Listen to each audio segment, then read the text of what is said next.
ساجد اور سارا کی دوستی بچپن سے تھی۔ دونوں ایک ہی گاؤں کے رہنے والے تھے۔ سارا ایک محنت کش کسان کی بیٹی تھی، جبکہ ساجد خوشحال خاندان کا چشم و چراغ تھا۔ اس کے والد کی ملازمت شہر میں تھی۔ ان لوگوں کا رکھ رکھاؤ بھی شہر والوں جیسا تھا، لیکن سارا کو شہری اور دیہاتی کا فرق ہی معلوم نہ تھا۔ وہ بس اتنا جانتی تھی کہ سب انسان ایک جیسے ہوتے ہیں، رہن سہن کے مختلف ہونے سے کیا ہوتا ہے۔ ساجد کے والدین شہر میں رہائش پذیر تھے، لیکن وہ اپنے بوڑھے دادا کی وجہ سے گاؤں میں ہی رہتا تھا۔ اس کو دادا سے پیار تھا، اور گاؤں میں رہنے کی ایک اور وجہ یہ بھی تھی کہ دادا نے اس کی بہنوں کو بھی شہر نہ جانے دیا تھا، جس کے ساتھ اس کا بچپن بیتا تھا۔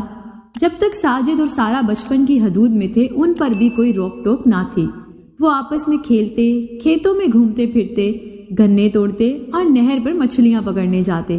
تاہم جب ساجد 13 سال اور سارا 11ویں برس میں آ گئی تو بڑوں نے سمجھایا کہ اب تم لوگوں کا آپس میں میل جول ٹھیک نہیں، لہٰذا سارا صرف ہم جھولیوں سے اور ساجد اپنی عمر کے لڑکوں کے ساتھ ہی میل جول رکھے گا۔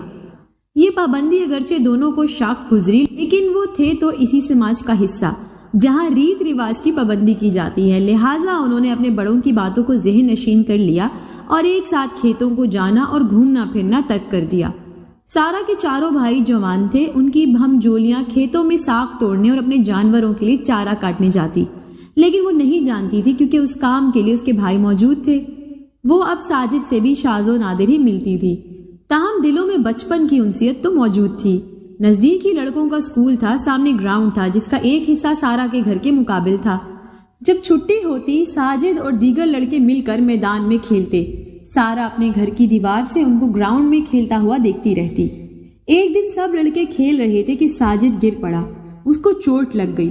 سارا اپنی دیوار سے یہ منظر دیکھ رہی تھی۔ وہ دوڑی ہوئی آئی اور اس نے ساجد کو سہارا دیا۔ دوست کے ساتھ مل کر اس کے سر کا زخم صاف کیا اور پٹی باندھی۔ وہ تکلیف کے باعث اٹھ نہیں سکتا تھا۔ تبھی سارا گھر گئی اور ماں کو احوال بتا کر اپنے ساتھ لے آئی۔ جس نے ساجد کو سہارا دے کر اٹھایا، وہ اسے گھر لے آئی۔ جب وہ کچھ ٹھیک ہوا تو گھر چلا گیا۔ اب جب بھی موقع ملتا، وہ اپنے بچپن کے ساتھی سے اس کے زخم کے ٹھیک ہونے کے بارے میں پوچھتی۔ برسوں سے پڑوسی ہونے کے ناطے دونوں گھرانوں کی عورتوں اور مردوں کا آپس میں مل جول رہتا تھا۔ سارا اکثر ساجد کے گھر اس کی بہنوں کے پاس جا بیٹھتی اور باتیں کرتی۔ ساجد کی ایک بہن بہت اچھی کڑھائی جانتی تھی، یوں سارا کو ان کے گھر زیادہ دیر تک رکنے کا موقع مل گیا۔ اب وہ کڑھائی سیکھنے کو ان کے گھر آنے لگی، لیکن حقیقت میں وہ اپنے بچپن کے ساتھی کی دیدار کے لیے یہاں آتی۔ انہی دنوں گاؤں میں بجلی آ گئی۔ ساجد کے دادا نے ٹی وی خرید لیا۔ اب تو گاؤں کی اور بھی لڑکیاں ٹی وی دیکھنے ان کے گھر آنے لگی۔ سارا کو بھی ڈرامے دیکھنے کو من کرتا اور ڈرامے کے وقت ساجد بھی گھر میں ہوتا، مگر وہ ایک دوسرے سے بات چیت نہیں کرتے تھے۔ بڑوں کی اس نصیحت پر ان کے سامنے کاربند رہتے کہ اب بڑے ہو گئے ہیں تو زیادہ میل جول ٹھیک نہیں۔ دراصل دونوں ہی اپنے گھر والوں کو شکایت کا موقع نہ دینا چاہتے تھے۔ یہ ایک خوشیوں بھرا روشن دن تھا۔ ساجد کے چچا سعودی عرب سے آ رہے تھے۔ گھر کے سبھی لوگ کام میں مصروف تھے۔ لڑکیاں کچن میں کھانا پکا رہی تھی، جبکہ دادا اور چاچا باہر کسی کام سے گئے ہوئے تھے۔ وہ کمرے میں ٹی وی دیکھ رہا تھا کہ سارا آ گئی۔ اس نے ساجد کو کمرے میں اکیلا بیٹھے دیکھا تو واپس جانے لگی۔ تبھی وہ کہنے لگا، سارا کیوں واپس جا رہی ہو؟ دیکھو تو اتنا اچھا پروگرام لگا ہوا ہے، آؤ بیٹھو ٹی وی دیکھو، واقعی بہت اچھا پروگرام لگا ہوا ہے۔ وہ بیٹھ کر ٹی وی دیکھنے لگی، سوچا کہ ابھی تو کوئی یہاں نہیں ہے، تھوڑا سا دیکھ لوں، چلی جاؤں گی۔ وہ شو دیکھنے میں معاف تو ہو گئی، لیکن اسے اپنے بھائی قاسم سے ڈر لگ رہا تھا۔ دراصل سب سے بڑے بھائی سے اس کو سب سے زیادہ ڈر لگتا تھا، کیونکہ قاسم ہی اس کو کسی کے گھر جا بیٹھنے سے منع کرتا تھا۔ اس روز وہ دیر تک بیٹھی ٹی وی دیکھتی رہی، یہاں تک کہ دادی اس کو لینے آ گئی۔ دادی کو دیکھ کر اس کا دل دھڑکنے لگا۔ کیوں آئی ہو دادی؟ یہ جملہ اس کے منہ سے بے ساختگی میں نکل گیا۔ تم کو لینے آئی ہوں، تم یہاں بیٹھی ٹی وی دیکھ رہی ہو، کچھ بھائیوں کی بھی فکر ہے؟ دادی شو بہت اچھا ہے، آؤ تم بھی دیکھو۔ وہ اس کا بازو پکڑ کر اپنے ساتھ بٹھانے لگی۔ اتنے میں ساجد کی دادی آ گئی، کہنے لگی، ہاں بہن بچی صحیح کہہ رہی ہے، پروگرام تو بہت شاندار ہے، ذرا دیر کو اسے دیکھ لینے دو، بچی ہی تو ہے۔ دونوں خواتین باتیں کرنے لگی، ان کی باتیں تمام نہ ہوئی اور پروگرام ختم ہو گیا۔ دادی پوتی گھر چلی آئی۔ دروازے پر اس کی چچی مل گئی، بولی، سارا تم اب تک گھر سے باہر تھی، رات ہو رہی ہے، کچھ خدا کا خوف کرو، تمہارے سارے بھائی گھر آ گئے ہیں، انہوں نے اگر تمہارے بارے میں پوچھ لیا تو تم کیا جواب دو گے؟ جو ہی وہ صحن میں پہنچی، اس کا بڑا بھائی کمرے سے نکلا اور پوچھنے لگا، یہ کہاں گئی تھی اور اتنی دیر سے کہاں سے آ رہی ہے؟ یہ میرے ساتھ میرے گھر گئی تھی اور اب میں اس کو چھوڑنے خود آ گئی ہوں۔ چچی نے پردہ رکھ لیا تو بات بن گئی۔ آج چچی ساتھ نہ دیتی تو یقیناً بھائی اس کو مارتا۔ سارا نے سوچا اور وہ دل ہی میں چچی کا شکر گزار ہو رہی تھی۔ جب تک ساجد نے میٹرک نہ کیا، سارا روز ہی اس کو اپنے گھر کی دیواروں سے تکتی رہتی تھی اور کبھی دونوں بات بھی کر لیتے تھے۔ میٹرک کے امتحان ختم ہو گئے تو ساجد نے اسکول جانا چھوڑ دیا، مگر وہ روز شام کو گراؤنڈ میں آ کر کھیلتا تھا۔ ایک دن وہ کھیلنے آیا تو میدان خالی پڑا تھا۔ وہ لڑکوں کے انتظار میں درخت کے سائے میں بیٹھ کر اپنی دھن میں سیٹی بجانے لگا۔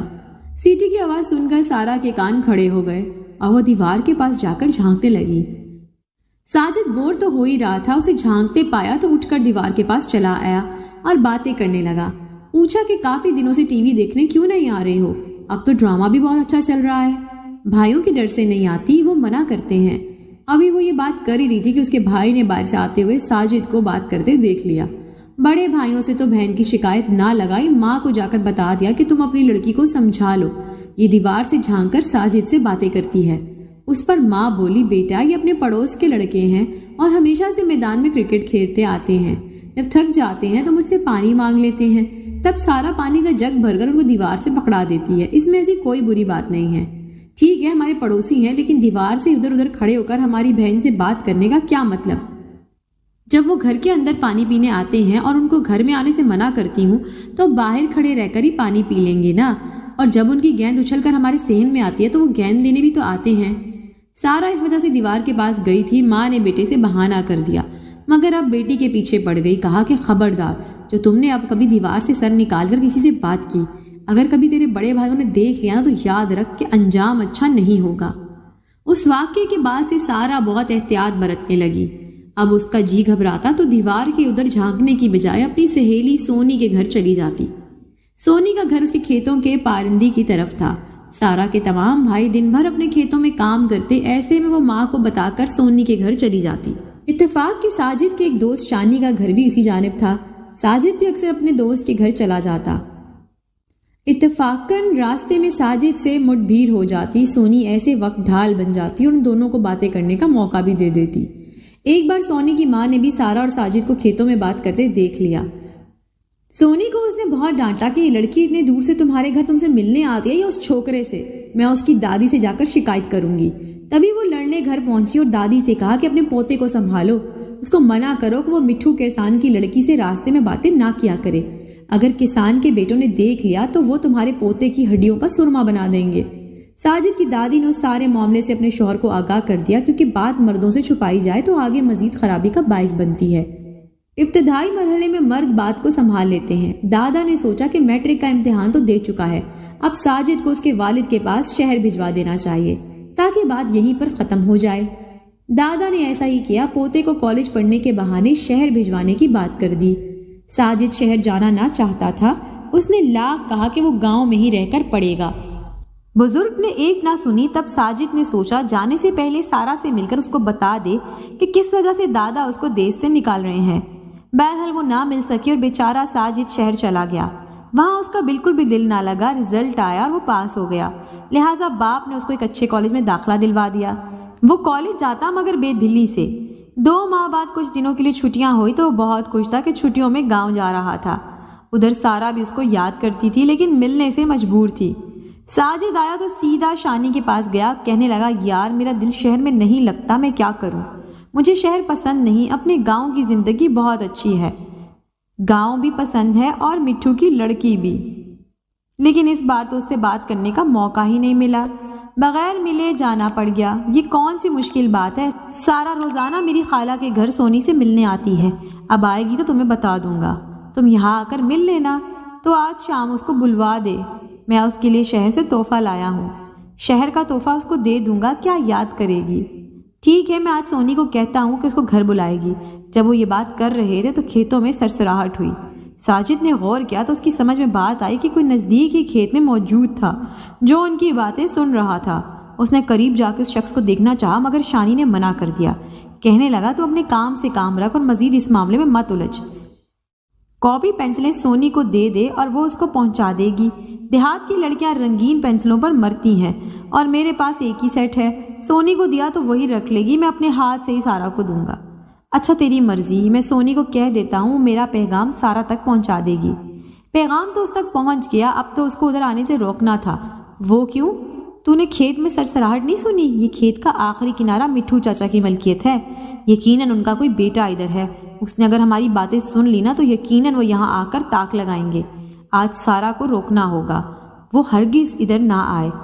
اچھا میں سونی سے کہہ دیتا ہوں۔ ساجد گھر گیا تو اس کے دادا کہیں جانے کے لیے تیار تھے۔ بولے بیٹا میں اکیلا سفر نہیں کر سکتا تو میرے ساتھ شہر چل، 2-4 دن میں لوٹ آئیں گے۔ یوں ساجد اپنے دادا کے ساتھ شہر چلا گیا، اس یقین کے ساتھ کہ سونی اپنی سہیلی کے گھر جا کر اس کو منع کر دے گی کہ وہ آج شام کو کھیتوں میں نہ جائے۔ یہ سردیوں کے دن تھے، سونی کے گھر مہمان آ گئے، وہ سارا کے گھر اس کو آگاہ کرنے بھی نہ جا سکی۔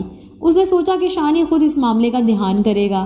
ادھر اکبر خان کا ایک اہم کیس لگا ہوا تھا جس میں شانی نے لازمی گواہی دینی تھی۔ اس نے اکبر کو کہلوا دیا کہ وہ نہیں آ سکے گا، کیس کی پیشی لے لیں۔ اکبر خان خود اس کے پاس آ گیا، کہا کہ گواہی کی اہم پیشی ہے، ابھی وکیل کے پاس چلو، میں گھنٹہ بھر میں تم کو واپس لے آؤں گا۔ دوستی سے مجبور ہو کر وہ خان کے ساتھ چلا گیا، لیکن واپسی پر دیر ہو گئی، وہ سارا کو منع کرنے نہ جا سکا۔ اب ایک ہی حل تھا کہ وہ خود اس جگہ بیٹھ جائے جہاں سارا نے ساجد سے ملنے آنا تھا۔ شانی وہاں جا کر بیٹھ گیا اور سارا کا انتظار کرنے لگا۔ شام سے رات ہو گئی، تبھی وہ آتی دکھائی دی۔ جو ہی شانی کے قریب پہنچی، اس کے بھائی جاڑیوں میں چھپے ہوئے تھے، انہوں نے اس پر حملہ کر دیا۔ حملہ ناکام کیوں کر ہوتا؟ 3 بھائی تاک میں بیٹھے تھے اور 3 کلہاڑیاں چلی تھی۔ سارا کے ساتھ شانی بے قصور صرف لڑکی کو بچانے اور ساجد کا پیغام اسے دینے کی وجہ سے مارا گیا۔ اے کاش وہ ساجد کی جگہ وہاں نہ بیٹھتا، بے شک سارا کو پیغام نہ ملتا، بے شک وہ اکیلی آتی تو شاید اس کے بھائی اسے اکیلا بیٹھے دیکھ کر نہ مارتے، یا پھر جان سے مارنے کی بجائے ویسے ہی مارتے ہوئے گھر لے جاتے۔ مگر اب تو شانی پہلے سے موجود تھا اور سارا کا آنا یہی یقین دلاتا تھا کہ وہ رات کے اندھیروں میں گھر والوں سے چھپ کر شانی سے ملنے آ گئی ہے۔ ساجد تو بچ گیا کہ خدا کو اس کا بچانا مقصود تھا، لیکن دوست کی جگہ وہ قربان ہو گیا۔ حالانکہ وہ تو سارا کو بہن جیسی جانتا تھا، تبھی تو اس کی جان بچانا چاہتا تھا، مگر جو جان لینے کے ارادے سے نکلے تھے انہوں نے دریغ نہ کیا۔ اس پورے قصے میں کہیں ثابت نہیں ہوتا کہ قتل ہو جانے والے قصوروار تھے یا انہوں نے کوئی بڑا جرم کیا تھا، لیکن دیہات میں لوگ ذرا سے شک پر بھی جان کے در پہ ہو سکتے ہیں، خصوصاً جب معاملہ بیٹی یا بہن کا ہو۔ اگر آپ کو ہماری سٹوری اچھی لگی ہو تو لائک اور شیئر ضرور کریں۔ شکریہ۔